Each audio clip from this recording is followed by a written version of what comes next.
Hi, I'm Eloy from Wintrap Modular, and I'm here to present you the Eloquencer. First of all, I want to explain you why I decided to make this. When I started with modular synth, I quickly realized that I need a sequencer in my system, integrated in my system, with many channels, with some special features. I took a look at what I had at that moment in the market, and I didn't find what I was looking for, because I was looking for example, that my sequencer could be used as a performative and a compositive tool. I also needed a lot of channels, and I was looking for a kind of control randomness. When I want random and how I want this random. And I also was looking for a good price. At that moment, I was the kind of guy that say all the sequencers in Eurorack are overpriced. Now I'm not so sure about that. So I start to work with it, and with the help of many people. Maybe it's a good moment to thank those who have helped me, and without its help, the Eloquencer would not be here.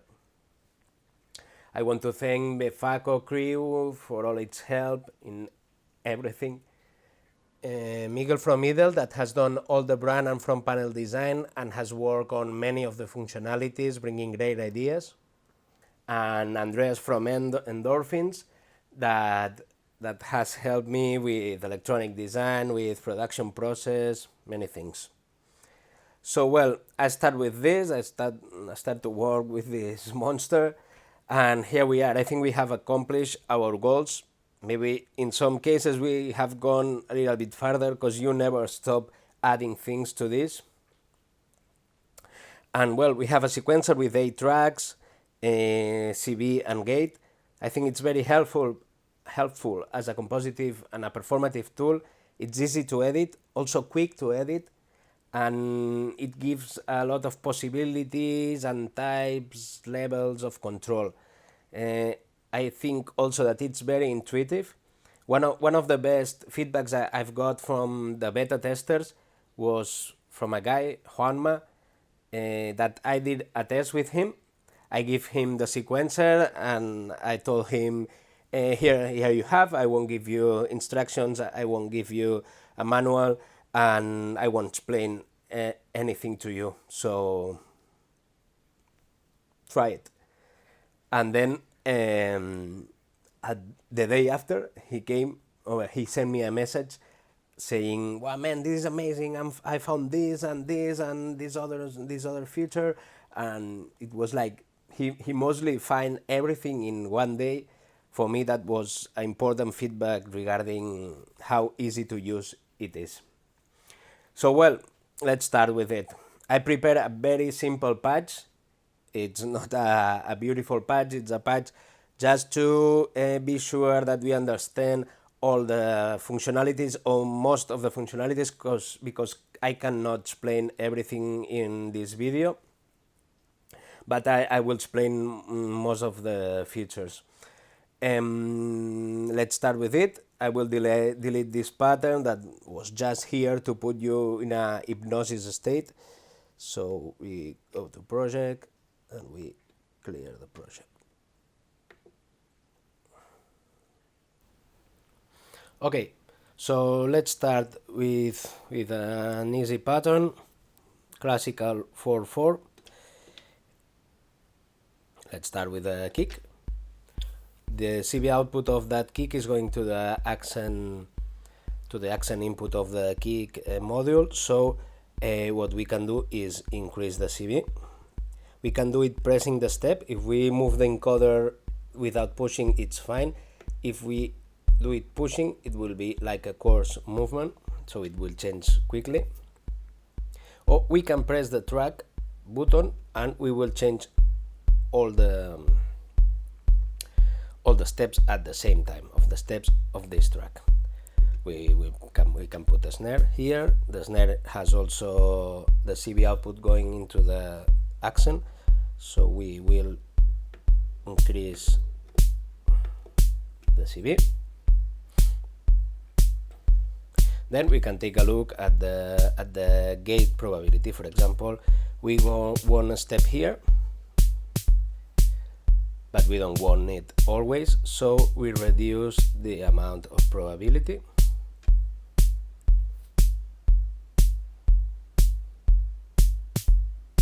We also put a little bit less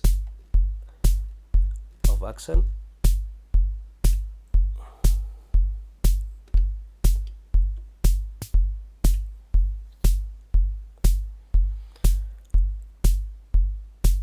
Okay, let's put some hi-hat.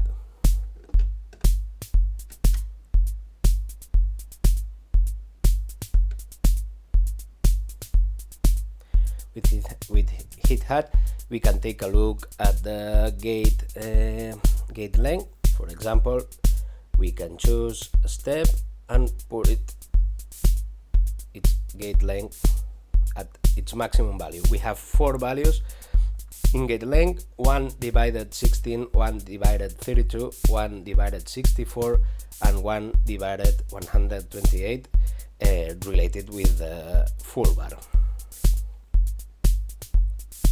We can change the value of all gates at the same time.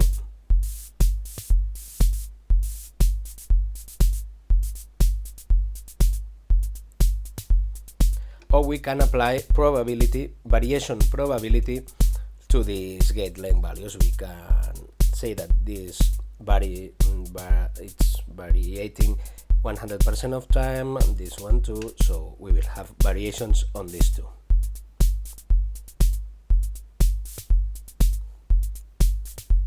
Okay, here we will use also the hi-hat to check the ratcheting.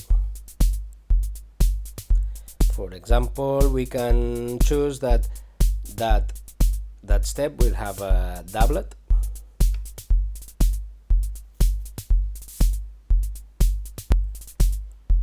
or a triplet,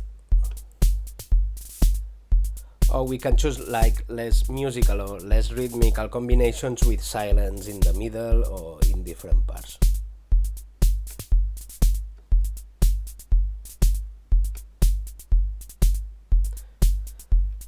Okay, now we are deciding that this value it's always happening because the ratcheting probability is at 100%. If we put it at 50%,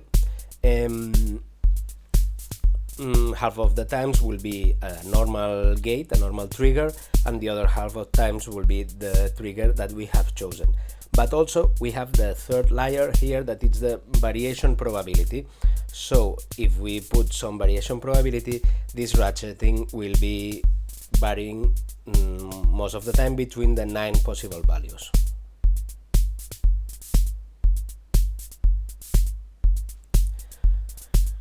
Okay, now let's do some melodic stuff. For example, we put some notes here.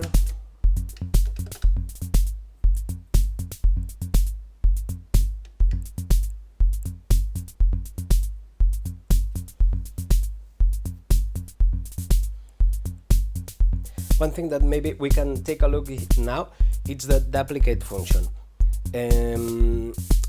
Normally, if you want to do a copy of a pattern, you go to pattern, you copy the pattern, you go to the new pattern, you paste, and then you push the second pattern to go to play this. But we have a function that is duplicate that allow us to create new patterns with the evolution of the editing we are doing, without leaving that step mode main edition. So what it does, it does a copy of the current pattern, it searches for an empty slot, and when it finds it pastes the pattern, the previous pattern, and then it jumps to play to this second pattern. So let's see how it works. For example, Now we duplicate that pattern. We create some variations. For example, we put more snare.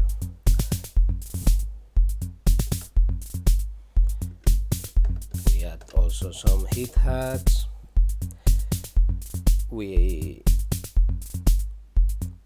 I don't know, that's okay like that. Then we duplicate again, and we go to CV and we change that note.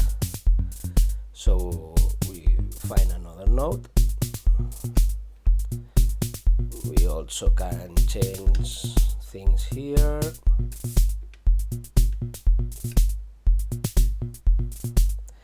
And we do another duplicate, and we change the note again. So we choose the track, we add some other variations. I don't know.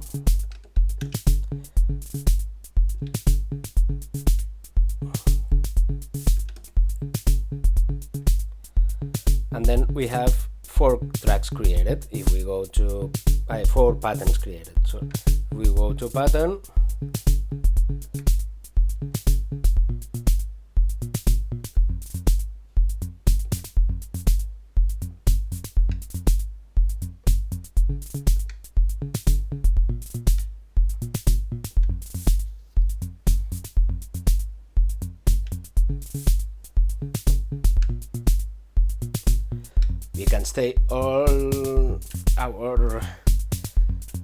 we can stay all day changing pattern, or we can go to song parts, go to create part.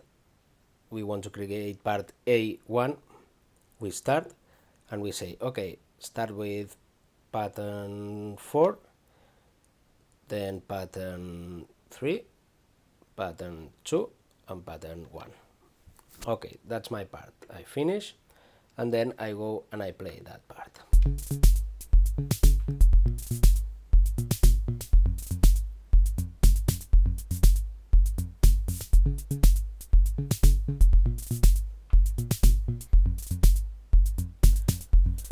If we are in song mode, notice that here you will have the pattern that is in play. But if we jump to the edition modes, the step edition modes, notice that we will have the pattern when we have jump. So that's an easy way to be here in song mode and saying, okay, I want to modify that one. Just when I jump, I will have this one to modify, and then here I can modify whatever I need to be modified.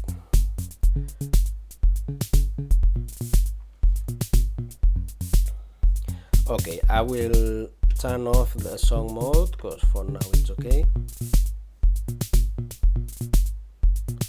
Let's go to pattern. I will go to the first pattern I have got. Okay, and to edit the melody, we just have to go here and change the CVs.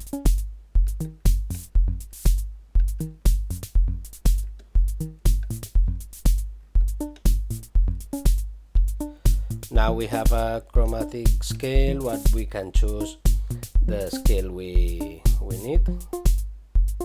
We have also things that are not scales, like octave, like fifth or triads.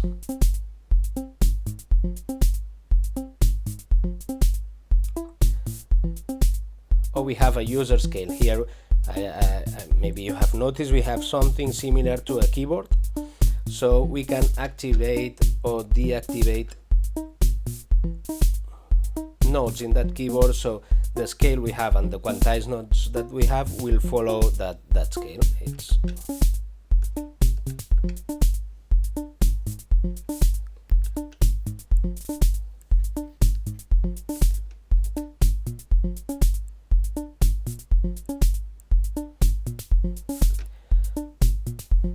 another interesting way to introduce scales apart from directly.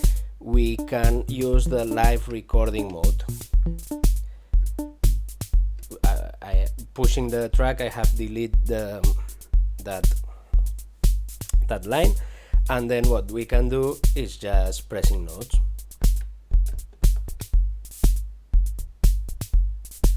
Okay, it was in octave 0, so it's too low to be heard.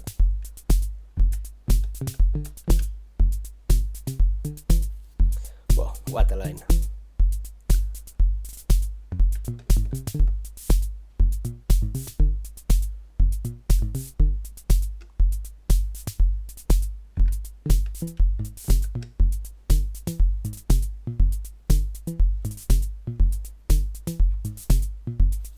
Oh, we also have gate recording, that with gate recording we just push the track buttons and we can introduce simultaneously triggers or gates in all the tracks. And we also have free play. When we activate free play, this track, the CVs and gates that we have in this track disappear, and we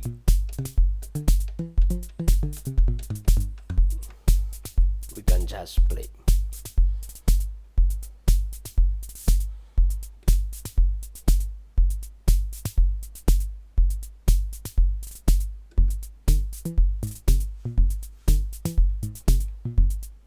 So there are other ways to create a melodic or a CV line. We also have the random function. We go to random. Once we push, notice that most buttons go on red, so that means that now we are randomizing all tracks, and these three parameters, these three modes, and all the step addition modes. But also we can remove some of them, and we can leave what we want to randomize. That in this case will be only CV gates of track E. So we go to randomize.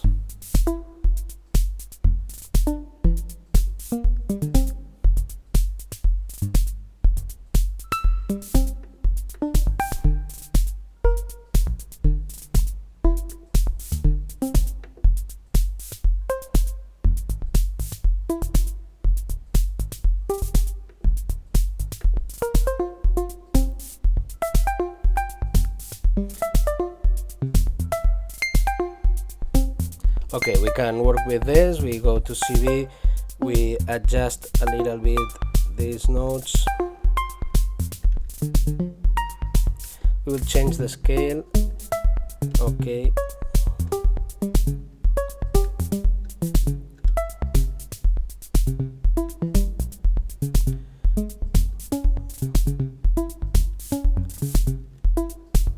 We will reduce a little bit the range of variation, variation probability,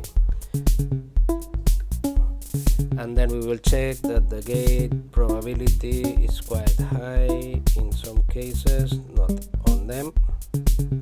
Okay, and now with this line we're gonna test something, but better first I explain things that I haven't explained, but here we have tempo, easy, shuffle,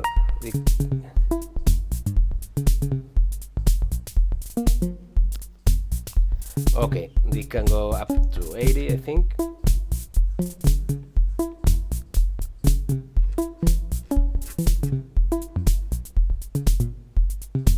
Okay, then we have scale. We have seen that there are some predefined scales, and also a user scale where we can put or remove notes from the scale. Then we have step mode. Step mode means that if it's forward or backward, or if it's pendulous or whatever.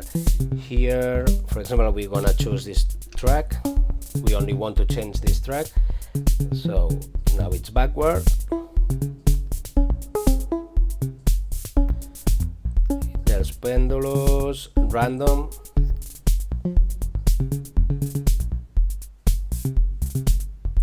And repetition. Repetition in this case, it repeats the step, the number that we choose here. So now it's repeating 2.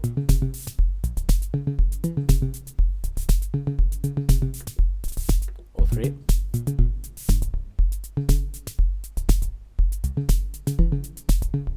Like it's combined with a random of these other parameters, and we have different combinations every time. So we go back to normal forward mode. Then we have track shifting. We can track length. Track length. We can decide the length of the pattern pressing to of the track. Pressing 2 steps.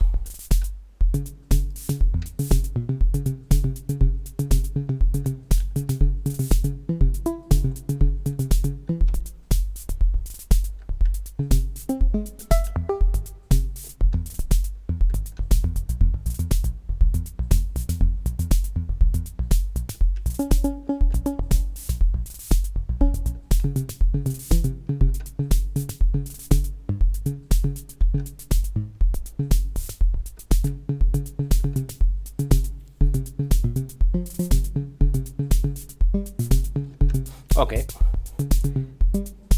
then we have fill-in. With fill-in we can fill in any of the tracks at quantized tempo.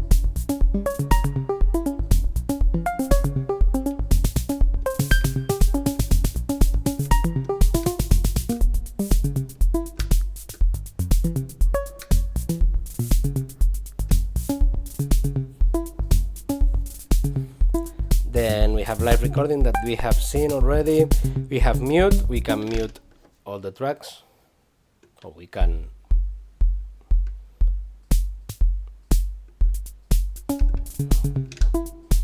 related with mute. I haven't talked about the CV inputs. We can go to CV in, CV1 assign. So we choose, for example, we were talking about mute, we choose mute. There are different kinds of mute. We will choose mute binary that transforms this voltage into a binary code that it's more or less like a clock divider, and we say that we want to assign it to these tracks, for example. And then if we go to mute, there's no mute. But if we start to change the LFO of the controller, we will see as we have different mutes. If we assign to all the tracks, it will be easier to see that binary code, but it won't be very musical for this pattern. Maybe for others, yes. We go to mute.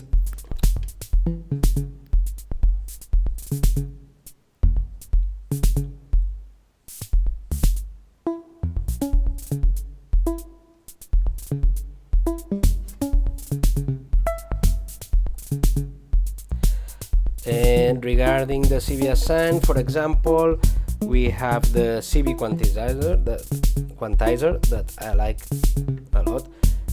We choose this track to be assigned, and then he won't listen to that notes.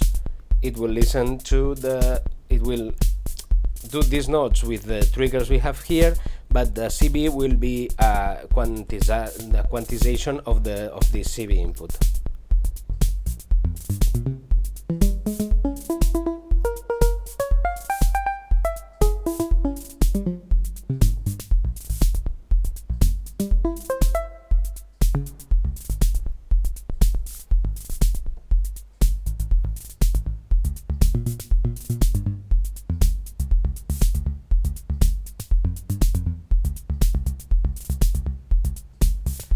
Then also we have track shifting. We have seen track shifting here. We can say that we assign that CV value, that CV input value to track shift. So and we have to assign the track, this one again. Notice that the track is shifting following the CV voltage, the control voltage.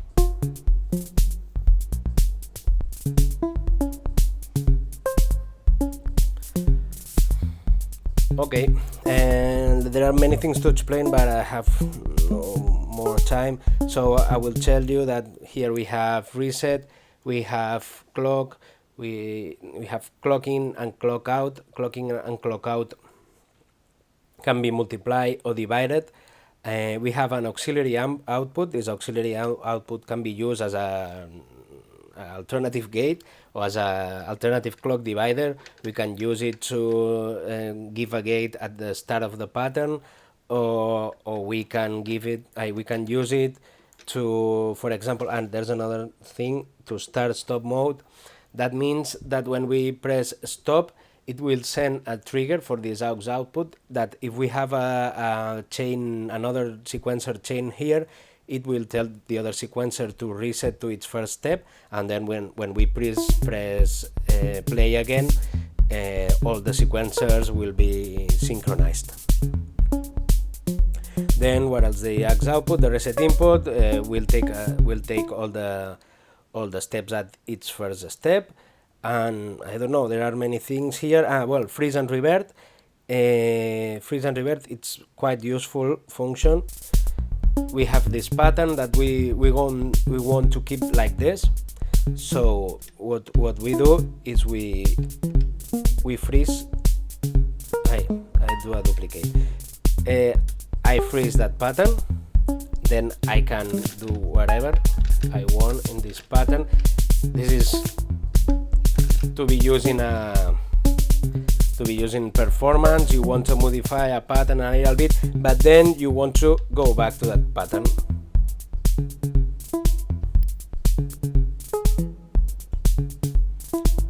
So we fuck up the pattern, and then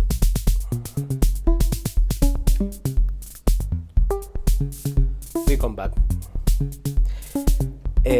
Well, many things to explain. The clock, explain it.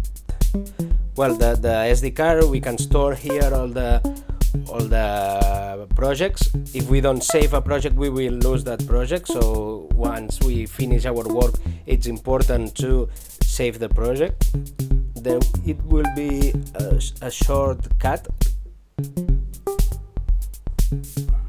But I mean, in a project you have 64 patterns. You have you can do a long song, so like it's more than enough for one song or something like that. So then it's important if you want to do backups of this card. And also here there is a file with a default tuning of the CV outputs that also it's important to backup because it's specific for every unit.